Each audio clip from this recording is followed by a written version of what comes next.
कोल्हापूरमध्ये जे इलेक्शनमध्ये जे काल शाहू महाराजांना ज्या पद्धतीनं MIMनं सपोर्ट केला, तर ते एक कुठंतरी एक मोठं कोल्हापूरमध्ये हिरवी लाट आणायचा प्रयत्न आहे.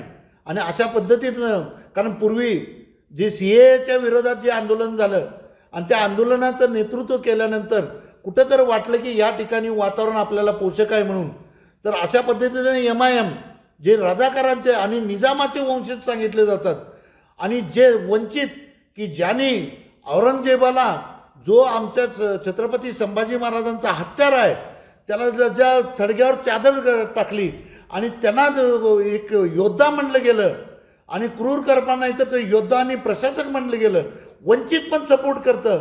त्यानंतर MIM कोल्हापूरमध्ये कुठंही MIMचं कुठं ताकद नाही, कुठं मतदान नाही, खरं हैदराबादमधून सपोर्ट केला जातो. तर हे कुठंतरी एक मोठं षडयंत्र आहे आणि षडयंत्राचा भाग दिसतोय.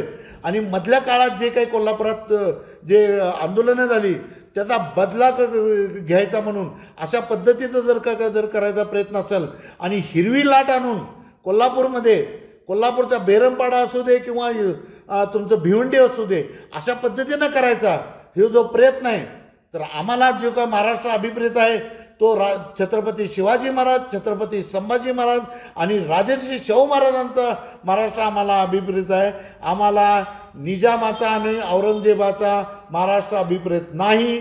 आम्ही त्याला कायम विरोध करत राहणार.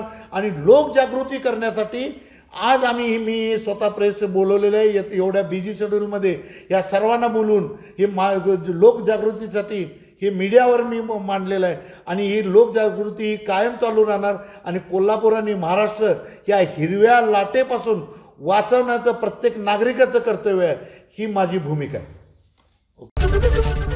ABP माझा, उघडा डोळे बघा नीट.